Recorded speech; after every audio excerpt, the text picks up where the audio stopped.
Welcome back, guys. Today is moving day here at Torpedoes and Tarantulas, so that's going to be the focus of today's video. This one should go pretty smoothly, but famous last words. I'm going to get set up. You guys get ready. We'll meet back here and we'll move a couple of tarantulas. Alright, so first up is my suspect female subadult Aphanopelma siemani.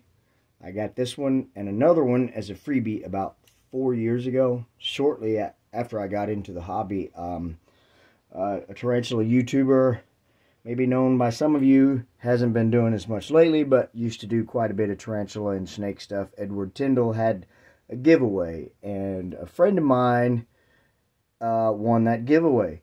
Edward had no idea how to get a hold of him, but he had contact with me, asked me to get a hold of this friend of mine. I contacted this friend of mine, and he asked me if I had a siemani in my collection. I said I did not. He said, it's yours. So he gave it to me. Package arrives. I open it expecting one Aphanopelma siemani sling, and there were two in there. Unfortunately, a little over a year ago, one of them had a bad molt and did not make it, but this one has been doing fine. Just recently molted and it started eating again. So here's my plan. We're going to take our handy dandy straw, hopefully just coax it over into the other enclosure, but of course, as you know, tarantulas always have a different idea than what you do. This is a New World terrestrial, fairly docile tarantula, so I shouldn't get too much bolting or anything like that out of it.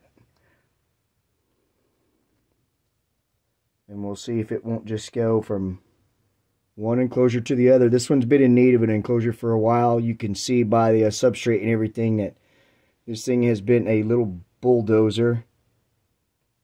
And like I said, as I mentioned, pretty docile. Now it wants to be shy and does not want to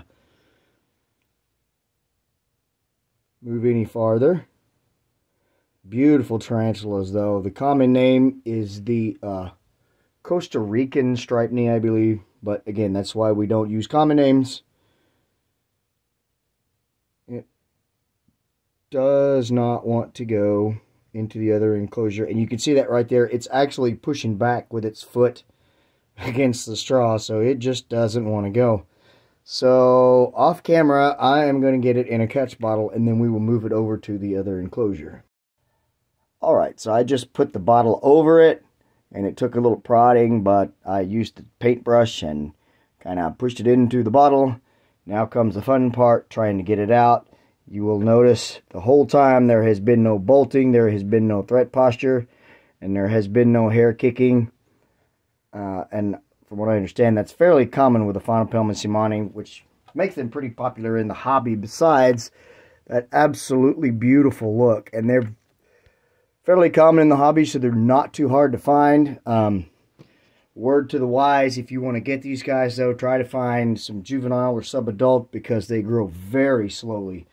Like I said, I've had this one for about 4 years, and it's maybe 4 inches now. It's very slow-growing tarantula, but very calm. I said they're terrestrial, but they actually, both of mine, actually stayed more fossorially, as in they dug tunnels, but they were always out.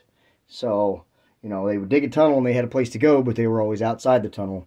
And over the years, they have kind of gotten to where they don't go into their holes when I grab the enclosure most of the time. So there we go. I figured that first move would be pretty smooth, and I think the next one will be too. That was my Aphanopelma siemani suspect female. Let's get the last tarantula moved.